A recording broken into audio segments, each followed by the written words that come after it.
Okay, it's like I said to your mom last night. Let's knock one out.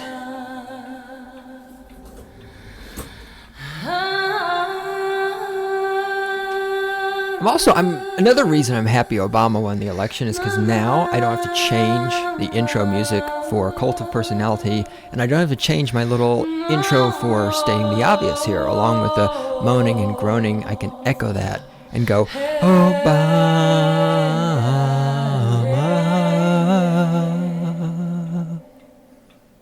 He is the Messiah.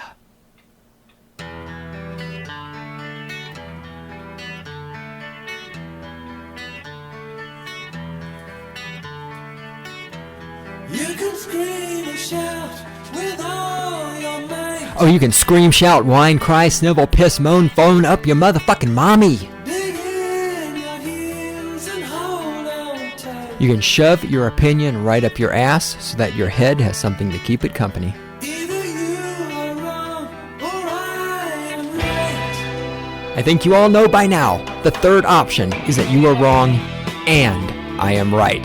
That's just how it is.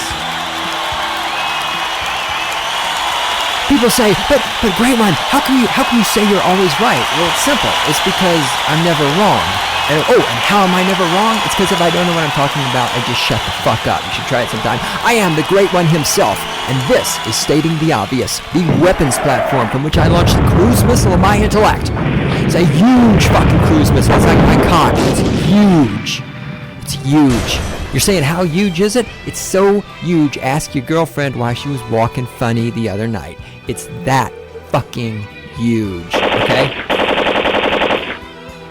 This is Stating the Obvious, brought to you by the Cynical Libertarian Society. We are on the internet at cynlibsoc.com. You can send us an email if you feel the need to vent, to frustrate, to send us naked pictures of yourself if you are physically attractive. You can send those to God, that's dog spelled backwards, God, at cynlibsoc.com. In the control room is the lovely and adorable Randy. Today is the 15th of November, 2012, the fourth year of our Lord and Savior, Hussein Obama. The economy is wonderful. Everything is kittens and rainbows and unicorn farts. The wars are all over. We have peace. Everybody has free health care. We live in a fucking utopia. It's wonderful. And why? Because all of that was brought to us by the state. The state. Okay. So we're going to cover a bunch of quick little things today that I just want to get off and... get off. He said get off. I don't want to get off, get done, talk about whatever. First of all, I'm going to talk totally off the topic of anarchy. And I'm going to talk about the other thing I love, other than fucking your girlfriend in the ass, which is theater. I'm currently doing so if you don't give a flying fuck about theater, and I'm not talking about cinema, moving pictures, I'm talking about theater. If you don't care about theater, you can jump ahead a couple of minutes. But you should care about theater, because theater is awesome. Anyhow, I'm doing flight crew right now for a production of Peter Pan. And I just want to say it's really fucking cool to actually fly human beings. Well, I was going to say human beings. They're not human beings. They're actors. So they're not really people. That's a theater joke. Those of you not in theater will have no idea where most of this is coming from. But that's okay, because I don't care. This is me talking to amuse myself. It's not for your benefit. Right. Exactly. Yes. It's like when I have sex. It's not for your benefit. It's for me. Okay? Right. Okay. Yes. Okay. Randy and I are exchanging sign language in here. You guys don't know anything about that. All right. Did I mention the lovely and adorable Randy, who is a Republican who is still a little disheartened that... What's his name? Mitzi did not win the election. See, he's already fading from my mind. Not that he was in my mind to begin with. She's a little disheartened that Mitzi did not win the election. But come on, Randy. Obama's going to entertain us for another 4 years. Christ, quit your fucking bitching. Women, never satisfied. So what's the difference between a wet dog and a woman on your doorstep? If you let both of them in the house, eventually the dog will stop whining. Ba-dum-bum. All right, there. That should get some hate mail from the feminazis. What was that? Theater, yes, Peter Pan. Yeah, anyway, Peter Pan, flight crew. We're flying actors up in the air on wires. It's pretty goddamn cool. And so we have two different systems. We have one system where some of the actors just go straight up in the air, essentially, although they can get themselves to pendulum from side to side, depending on where they are when we lift them.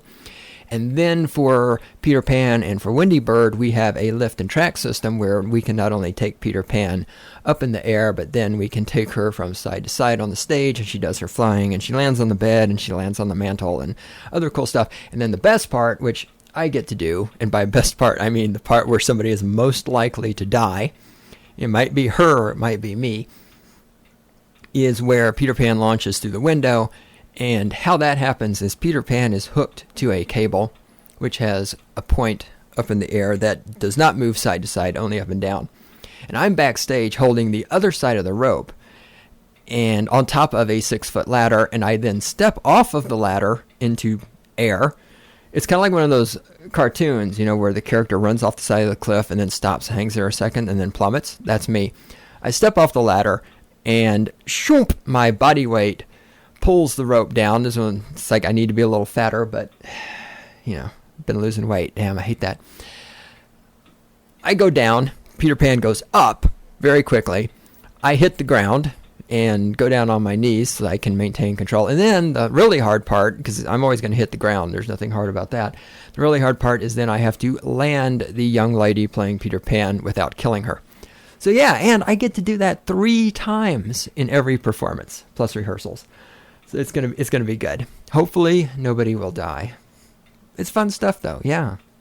Theater, love theater. Speaking of theater, let's talk about the state.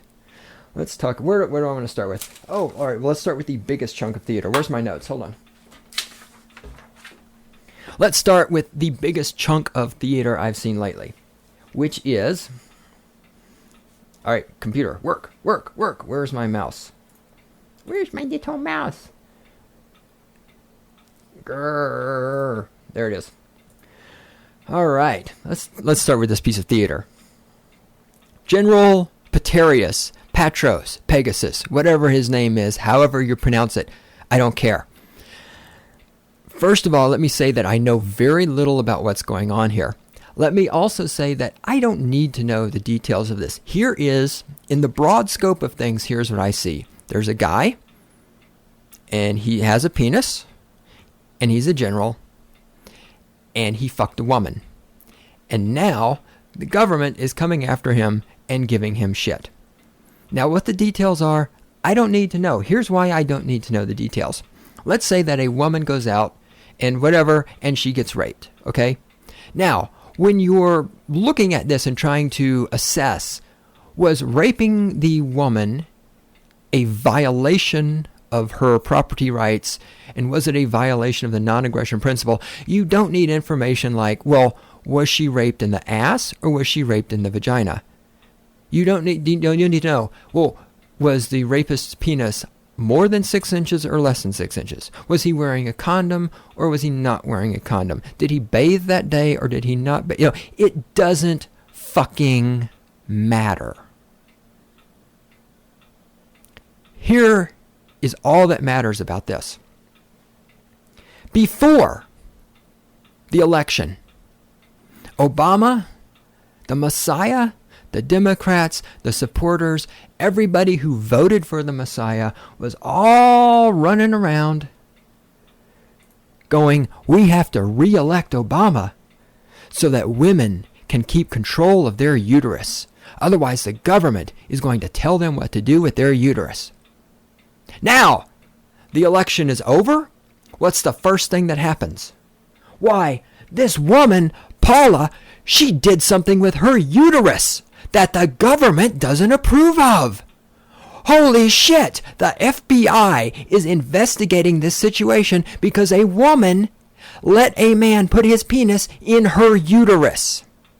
Okay, where the fuck are all you fucking filthy ass fucking feminist cunts who 7 fucking days ago couldn't shut up about how a woman's fucking uterus belongs to her? Where are you now?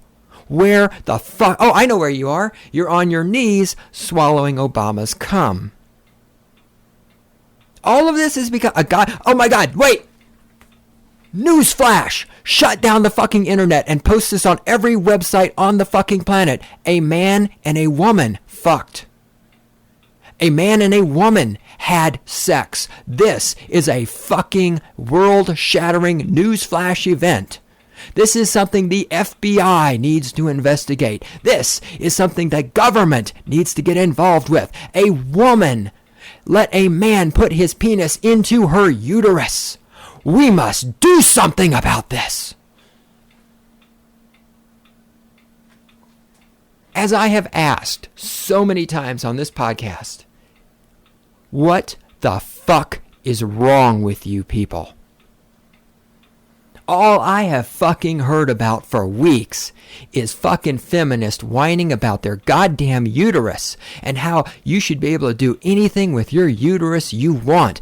And if we don't reelect Obama, the government is going to control our uteruses. And you reelected Obama, well, the military-industrial complex reelected Obama. I covered that in the previous edition of Stating the Obvious. Your vote doesn't fucking count, as I have explained over and over until I'm blue in the face. So the Messiah is president again. And what's the first thing that happens? The FBI is investigating what a woman did with her uterus. Well, good job, feminist cunts. You did a great fucking job of protecting a woman's uterus. Fucking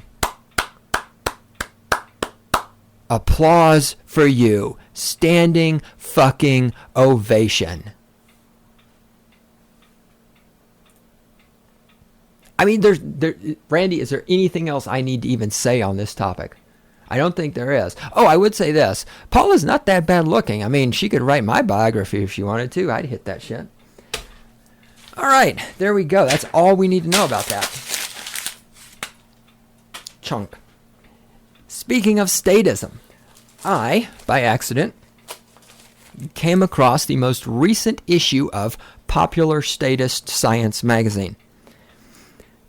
I flipped through this and I am blown away by how much effort and technology is going into spying on people and killing them. Now, this is all from one issue of Popular Science magazine. Okay, here we go. Here we fucking go with this statism.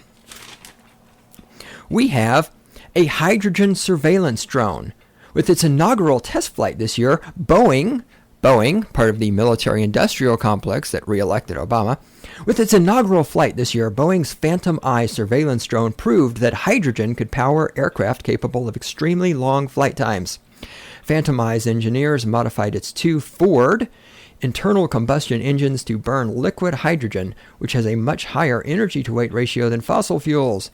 When testing and development is complete, 1,900 pounds of liquid hydrogen should keep the propeller-driven Phantom Eye at 65,000 feet for up to 4 days, 3 times as long as its closest competitor. So, not only can we keep this drone up longer than any other drone, so it can kill more people, but it uses liquid hydrogen in motors developed by Ford. Yet, we can't seem to get that in automobiles or trains or trucks or anything that would actually be useful to creating a productive economy, which is not based on the state spying on people and murdering them. In fact, perhaps one of these drones that can operate in the air for up to 4 days is following around Paula and Patras to see, with the little spy cameras to see what is Paula doing with her uterus. And do we need to investigate that? It has a direct line going to the fucking FBI. Okay, but wait, there's more. There's more from Popular Statist. Northrop Grumman Long Endurance Multi-Intelligence Vehicle. I can't talk. Northrop Grumman, another part of the military-industrial complex, which re-elected Hussein Obama. The Army's Long Endurance Multi-Intelligence Vehicle is the U.S. military's first successful hybrid airship. It's taken them this long to make a fucking airship. The civilian sector had airships a long fucking time ago. The government just figured it out. Helium-filled nylon balloons give the LEMV the ultra-long flight time of a blimp, but its aerodynamic hull, fixed wings, and vector thrust engines provide additional lift and maneuverability, allowing it to take off with heavier payloads, stay in the air longer, and land safely at the end of a mission without taking on ballast to compensate for burned fuel. The football-sized pilot operational airship, scheduled to go to Afghanistan next year. Wait, I thought the wars were ending. I thought the Messiah was president again, and we had peace and economic recovery, and women had total control of their uterus, unless, of course, they have sex with somebody and the FBI investigates them. What's happening here? Okay, it's scheduled to go to Afghanistan next year, so we're still going to be at war in Afghanistan next year. We know that because we're already scheduling more shit to go over there to spy on people and kill people. Provides an unrivaled 21 days of, quote, unblinking stare, unquote, surveillance from an altitude of 20,000 feet. So the state can build an airship that stays up for 3 weeks to spy on people and to help kill people. But we don't have airships in the United States for commercial purposes, to transport passengers, to transport cargo, to do useful things that would generate economic activity. But we got airships to spy on and kill people. And to keep an eye on what women are doing with their uteruses. Oh, but wait, there's more. Here we have a robot that can leap from building to building. It's a spy robot. Another spy robot. Imagine that. Another robot built to spy on people. But of course, the state respects your privacy. The government doesn't want to spy on you just because it reads your email and wants to know who you have sex with. And if it finds out you're having sex with somebody, fucking outs you on the internet and says, hey, everybody, look what this woman did with her uterus. This 11-pound robot, it's like a little remote control car. It has big giant wheels on it. It can jump up to 26 feet. So it can jump from one building to another. It can jump up stairs. It's designed to use for reconnaissance and spying in urban environments. Here we have a super sensitive cell phone sniffer. The PocketHound is the smallest, most powerful cell phone signal detector. From up to 75 feet away, it can reveal students cheating during exams, employees sending out corporate secrets during meetings, or prisoners using contraband phones in jail. Unlike its competitors, the PocketHound can detect 4G and European signal bands. Yes, it can also detect people monitoring the police while the police are beating people.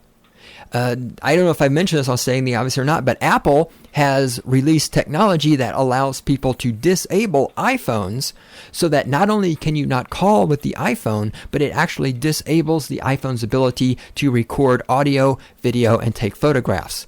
So that if the police are beating somebody, they can use that device to disable all the iPhones around so that that can't be recorded. And then they have the PocketHound, which will allow them to detect if somebody's using a different type of cell phone to send out a signal, and they can come and confiscate that from you. Welcome to the statist states of America. We also have the toughest recon robot. This is a different recon robot. It's on treads, not wheels. It has little arms to move stuff out of its way, and it is billed as the toughest, most maneuverable reconnaissance robot ever made.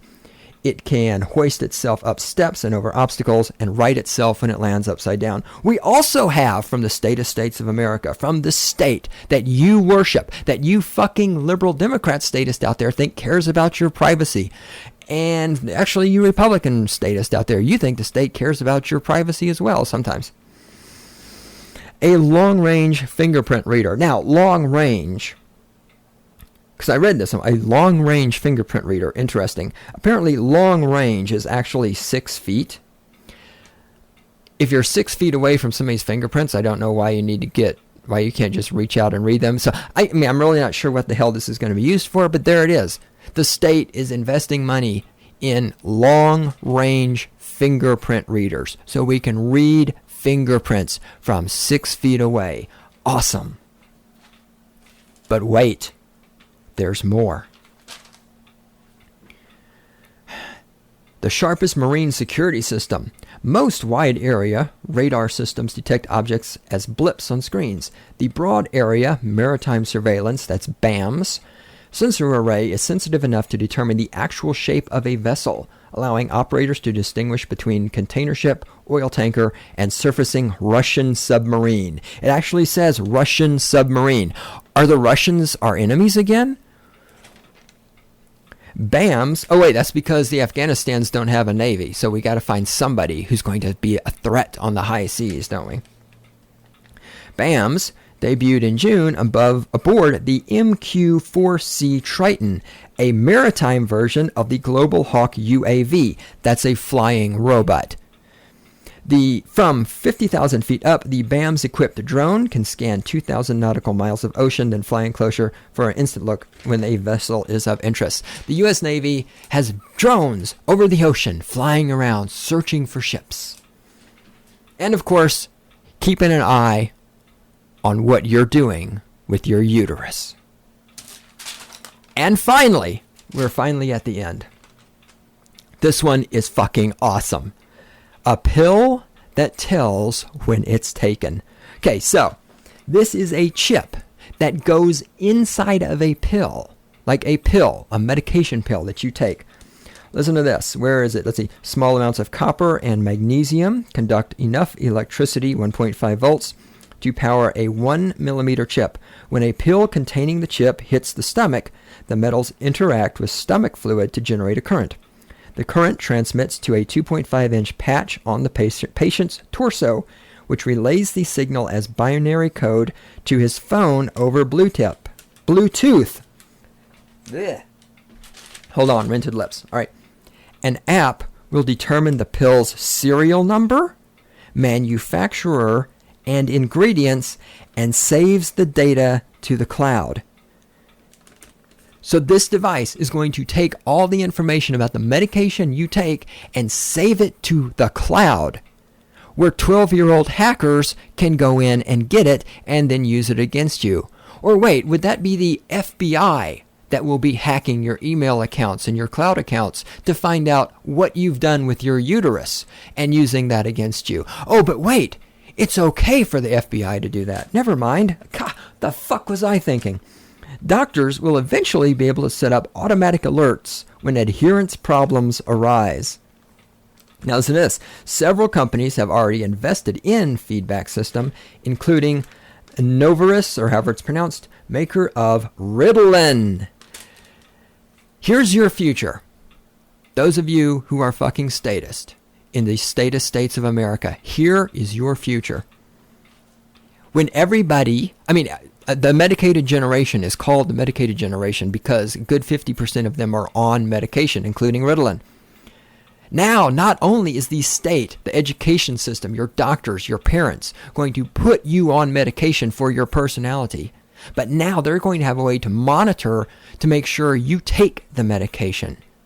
So at this point, we put children on medication if they have any fucking hint of personality or intelligence or creativity. The fucking filthy ass fucked up school system run by the state puts them on drugs to dumb them down so the teachers don't have to get off their ass and actually teach them anything. Now we're going to hook them up to the internet so that the doctors and the school and the psychiatrist and the state and the FBI and the hackers can all make sure that the children are taking the medication when they're supposed to. Oh, glorious freedom. Thank God, thank fucking God Obama's been reelected, because at least now we don't have to worry about healthcare and wars, and the economy is better, and women can do whatever they want with their bodies just as long as they take their medication when they're supposed to take their medication, and they don't put any penises in their uterus that don't have FBI approval. Thank fucking God for Obama and freedom. Hallelujah. Praise the Messiah. He, born without birth certificate, the first affirmative action president, and the second coming of Jesus Christ. All praise the Messiah.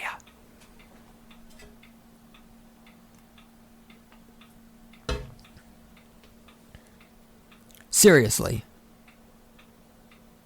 What the fuck is wrong with you people?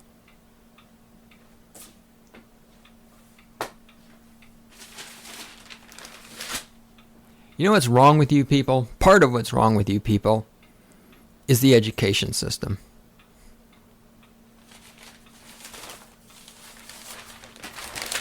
I have some fun stuff here from the Collegian. It's the newspaper of Colorado State University.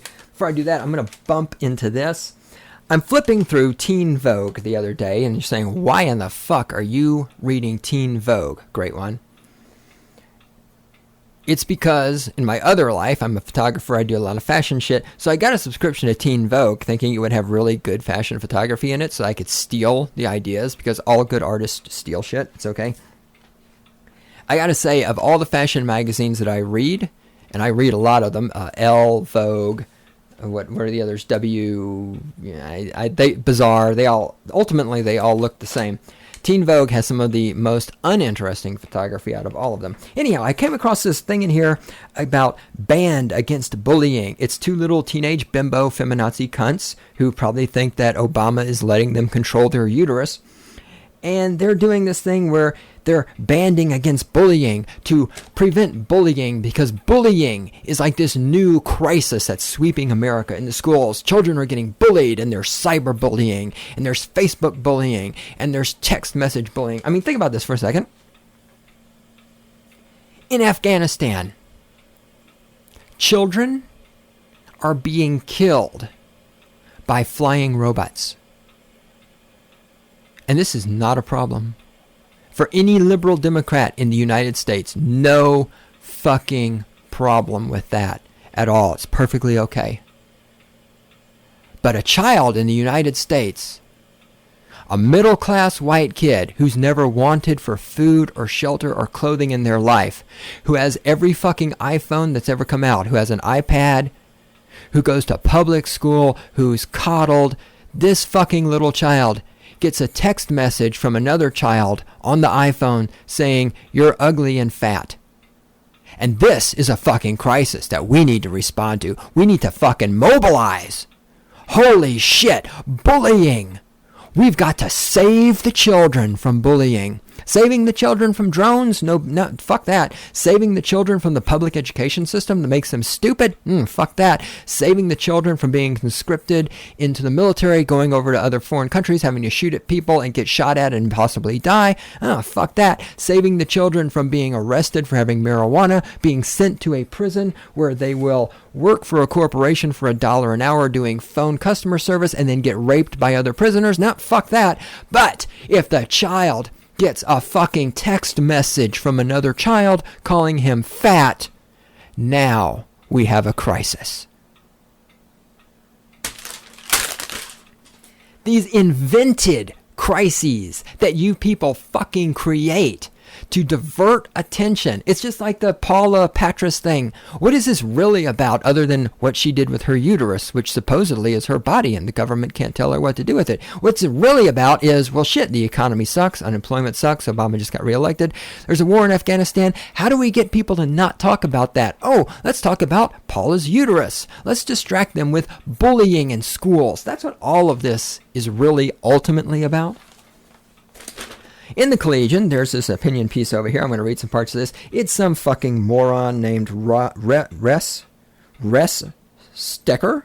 He's a junior international studies major. How the fuck do you major in international studies? That's another, there's some, all right. Anyway, this is what this moron writes.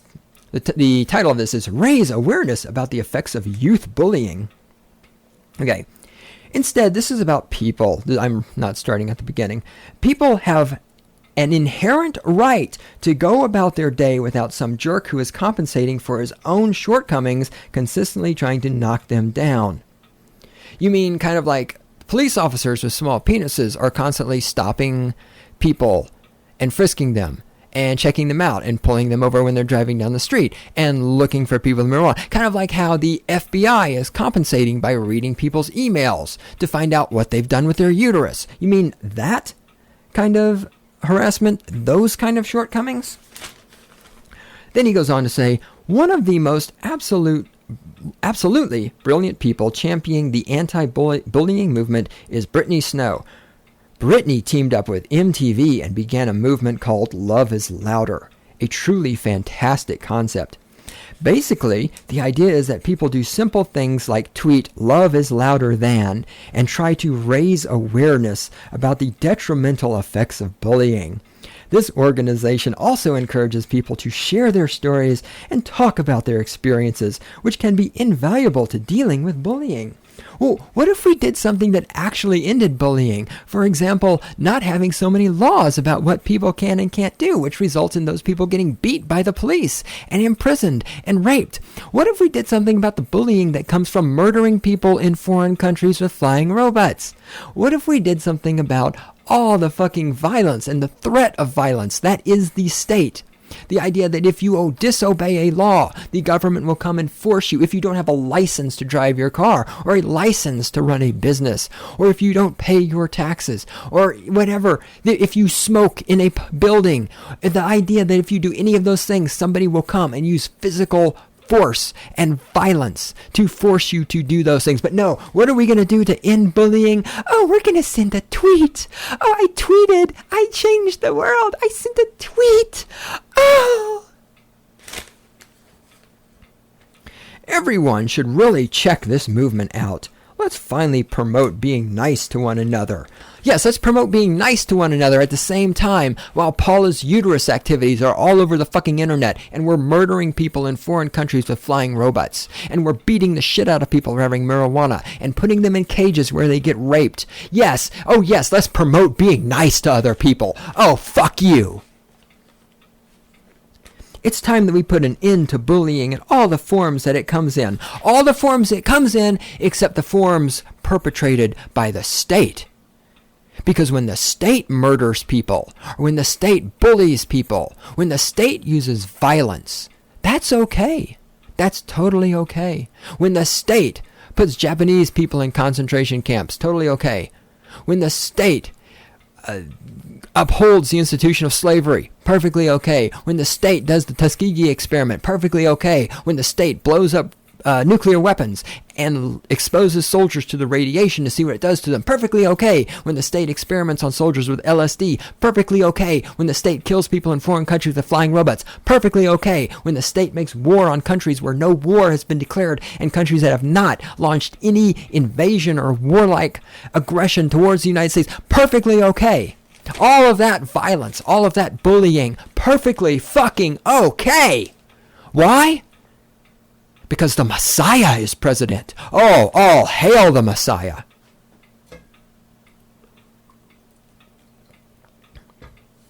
Let's try to leave the children of tomorrow a world free from bullying, unless they have brown skin and they live in Afghanistan. Then we can kill the little motherfuckers.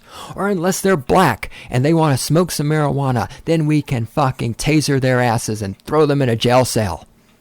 Yes. Oh, the freedom of a world without bullying under his Lord and Savior, Hussein Obama, the Messiah.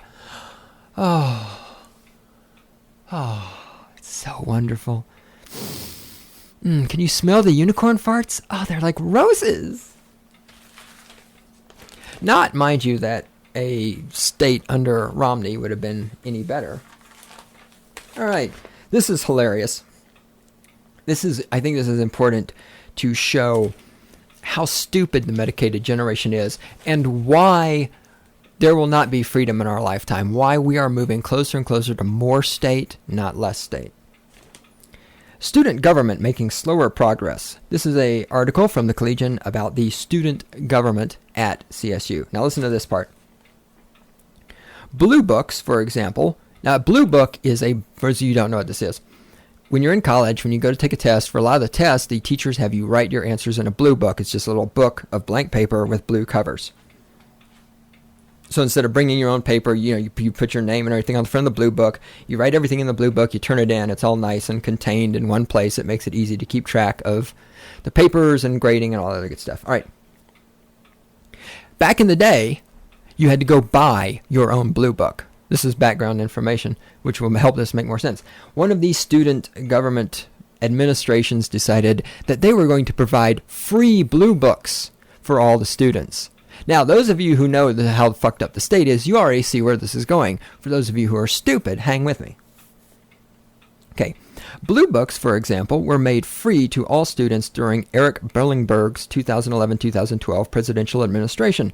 The problem with this, Martel said, is the amount that these books are costing the ASCSU. That's the Associated Students of CSU. The people who are paying for the blue books. Because you see, the blue books are free to the students, but they're not free somebody has to pay for those, just like welfare, just like military spending, just like FEMA, just like the FBI investigating what a woman did with her uterus. All of this stuff looks like it's free, like this money just like free healthcare. It all looks like it's free, but it has to be paid for somewhere by somebody. Back to the article.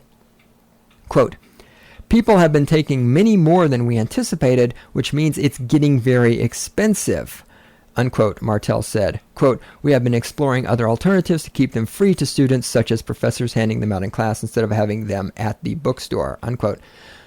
So the blue books are just at the bookstore. You just walk up and pick them up and walk away with them. So it's like any government program. When you give people something, it's like the Obama phone. Obama phone! Obama phone! I got an Obama phone! I saw a YouTube video where some bitch had like 20 free telephones. If you go to people and you say, you can have this for free and just take as many as you want, people are going to take free stuff. And they're going to take as much of it as they can. And somebody is paying for that. But these kids, they don't get it. They sit here. This is the smartest generation ever. This is the future of America. They're going to solve the problems. What do? They have their student government give away free shit. And then a year later, they're looking going, damn, we're giving out all these blue books. How can we afford to do this? It's because you don't fucking... Of course, if you give people free stuff and you tell them the free stuff is unlimited, they're going to take as much as they can take. Jesus fucking Christ.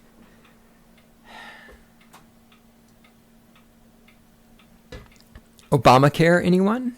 Welfare, anyone? Corporate welfare, anyone? Foreign aid, anyone?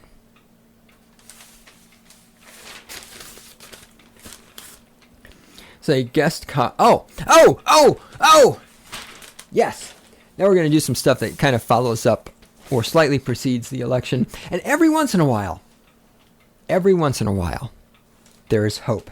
There is hope on the horizon. I look out there and I see the occasional lone figure standing against a backdrop of empty desert. A lone figure who isn't completely stupid. This is from Tyler Drum, who is a political science major, and that doesn't sound good to start with, because you all know what I think about poli-sci majors. Okay, my name is Tyler Drum. I'm a 20-year-old political science student at CSU. I'm gay, a Democrat, and I'm voting for John Fye, the people's guy, come November. I don't know who John Fye is. I don't give a fuck. Who he's voting for is not the relevant part of this. Keep listening. Many of my fellow Democrat friends ask me why I am so passionately supporting the Republican in this race. To me, it is not about party. The two-party system is broken. Both parties pass laws to regulate us so that we live our lives how they want us to. Democrats tell women they need to be in the workplace. Republicans tell them they need to maintain traditional family values. Democrats tell me what to put into my body by passing sin taxes on soda and cigarettes, while Republicans tell me I can't get married because it would degrade the sanctity of their marriage. Well, frankly, I'm tired of being told how to live my life. Well, Tyler, welcome to anarchy. Now, sadly, Tyler goes on to talk about how he's going to vote for this guy because he thinks he's the right guy, blah, blah, blah. But Tyler, you are almost there. You have figured it out. You have seen that the Republicans and the Democrats are both douchebags. You have taken the fucking pill and it didn't have a microchip in it to tell anybody you took the pill. You have taken the pill. And you have woken up from the trance. You're coming out of the matrix. Yes, the Republicans and the Democrats are the same fucking douchebags. All you have to do now is stop voting, stop obeying, stop supporting, stop believing. Tyler, join us. Walk away from the system. Don't fucking degrade and humiliate yourself by voting for any of these ass clowns. All of them want to tell you what to do with your body, with your mind, and with your life.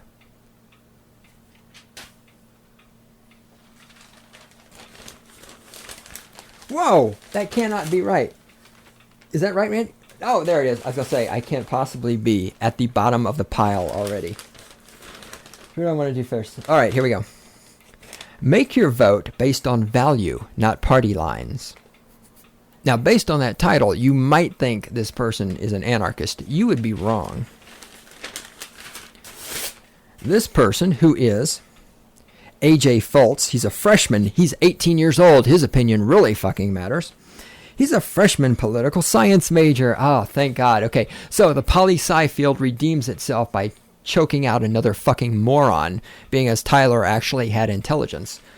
Yeah, Tyler is not going to go far in the poli-sci department, not with his attitude. Poor guy. Oh well. Like I said, he may one day make the leap to anarchist. To freedom. All right, this moron, AJ Fultz, 18-year-old poli-sci major who can suck my cock. Here's what he writes.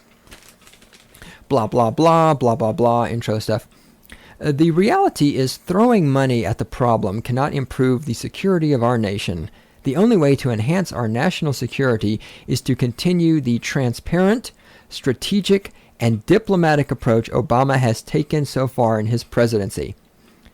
So apparently, killing people in foreign countries with flying robots is transparent, strategic, and diplomatic. Really? Really? Is it now, AJ? Really? Republicans will still contest that Obama has failed to display leadership as the chief diplomat as well as commander-in-chief. But when you look at the facts, the exact opposite is true. And that's true. Obama's done a great job as commander-in-chief. He has killed people without hesitation. I mean, I just read all of the military technology to you, drone technology and robot technology being developed. That's all being funded by the government.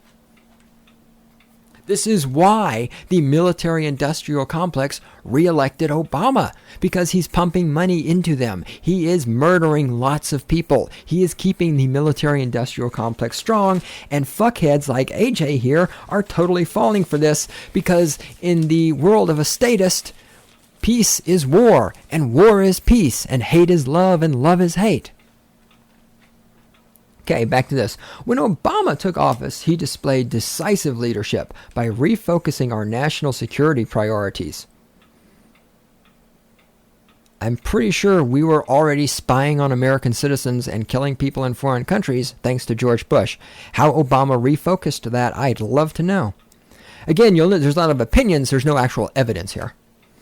But that's what you expect from an opinion column, of course, because an opinion column is an opinion. It's not evidence. That's why they're called opinion columns. All right, so I can't really bust the guy's balls on that.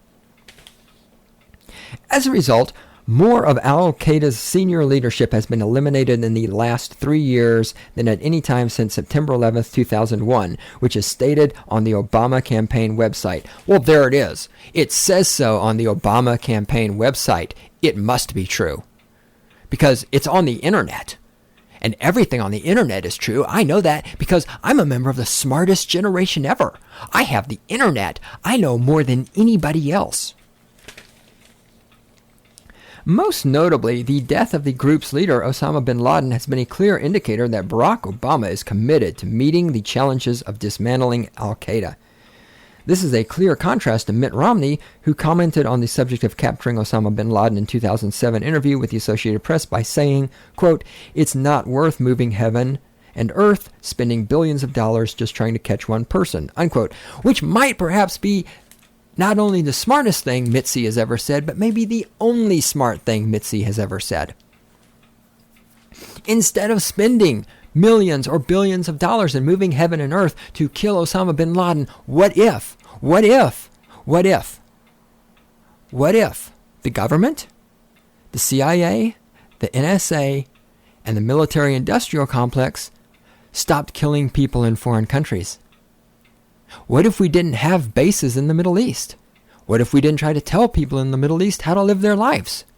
What if we didn't threaten them with invasion and murder if they don't behave the way we want them to behave?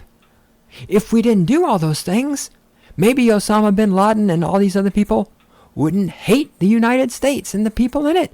Maybe they wouldn't want to fly airplanes into buildings and kill people. But no, that's not a fucking option. That's not a fucking option at all. Why? We have to hate people in foreign, we have to kill people in foreign countries. We have to tell them how to live their lives. We have to have military bases over there. Because if we don't do that, then, oh my God, then Republicans might get elected. And then the Republicans are going to tell women what they can do with their uteruses. And we all know the whole fucking world revolves around a woman's uterus. Unless she puts a cock in it and the FBI doesn't like the cock, and then the woman's fucking uterus is all over the fucking internet.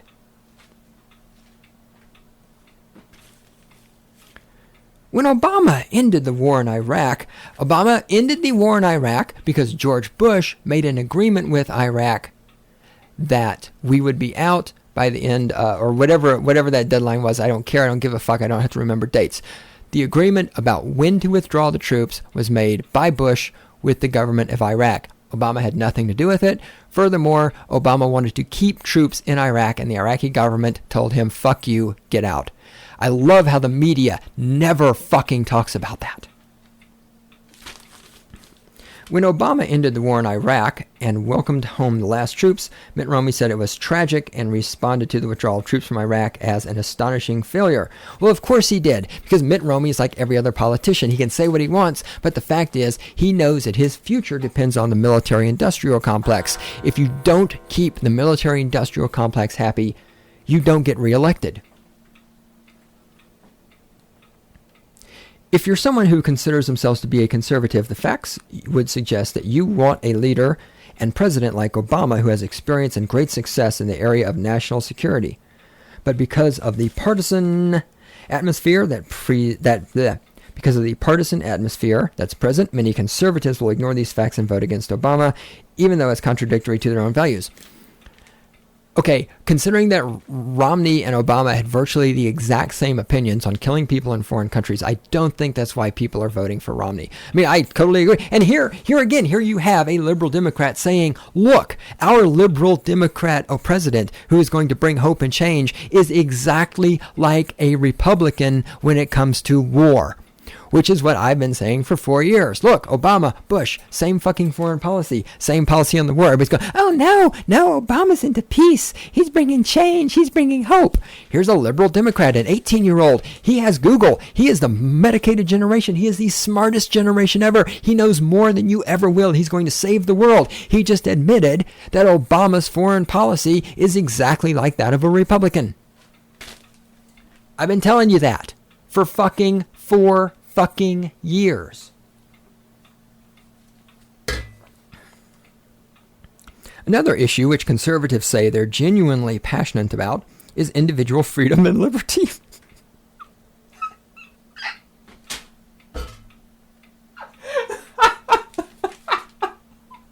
Alright, now I don't know what this fucking moron is smoking, that he thinks Republicans are in favor of personal freedom and liberty.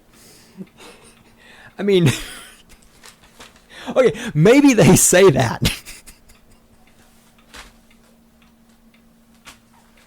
But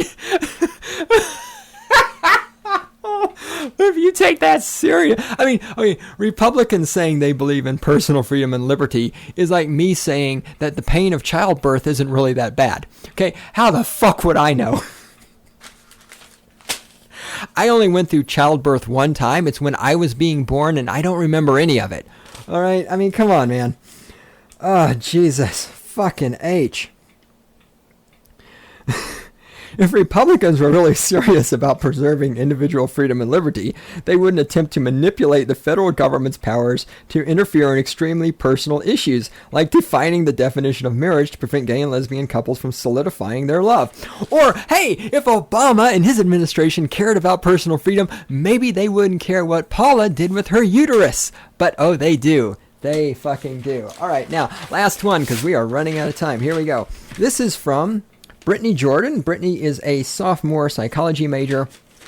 Title of her column, To Be Honest, Your Vote Doesn't Matter.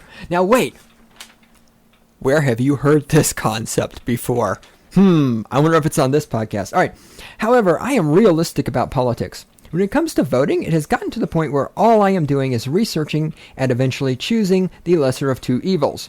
Translation, I'm a fucking tool. I know voting doesn't count. I know choosing lesser of two evils is wrong, but I'm going to do it anyway because I'm a stupid fucking tool. To be honest, I don't have any faith in either candidate. I don't believe that either of them have the power or insight to help our country in the ways we need. Politics has gotten to the point where it is more about party affiliation and sticking to your party's beliefs than to your own. Yet, she's going to vote anyway. Why? Because she's a fucking tool. And because I don't have belief in the political system, I don't have much belief in voting system either. It's hard for me to think that my vote makes a difference when I don't have faith in the system and my vote is contributing to. Yet, she's going to vote anyway. Why? Because she's a fucking tool. This is not to say that I won't vote. I will fulfill my democratic duty and fill out my ballot. However, when I'm through with the whole voting process, I will not send the ballot in with any hope that I am making a difference, because after all, I'm just choosing the one I dislike less. But she's going to choose one and vote anyway. She's going to do her duty to guard the concentration camp. She's going to do her duty to say, yes, there are some Jews in the house next door hiding in the attic. She is going to do what she should do to obey the state because she's a fucking tool. So when you're considering whether or not to take the time and vote, I may be the one person saying that I don't really think it's worth it. If you haven't done your research, if you don't really know why you're voting for a candidate, it's probably better if you don't vote at all. Don't believe the political ads. Don't believe the people that tell you if you don't vote for Obama, you're a racist. Either take your time to do your research and choose the one you dislike at least, or don't choose the one you dislike the least, or don't do it at all. No vote at all is better than an uneducated one. And yet this bitch is clearly uneducated, stupid, statist fucking tool. What's she gonna do? She's gonna vote. Why is she gonna vote? Even though she sits here and says, oh, voting doesn't matter. I'm voting for the lesser of the evils. I'm gonna vote anyway though. Why? Because it's my duty as a guard of the concentration camp to mindlessly support the state as it murders people in foreign countries, as it puts people in prison for having marijuana, as it allows people in the prison to be raped, as it flies drones over foreign countries and kills people in those foreign countries with flying robots, and of course as the FBI investigates what women do with their uterus. Why am I going to support all that? Because I'm a fucking tool. I'm a tool. I am the future of America. I am the smartest generation ever. I have an iPhone and an iPad, and I'm on Twitter. Oh my god, I'm on Twitter, and I have the internet, and oh my god, like I'm so smart, and oh my god, like Obama, like yay!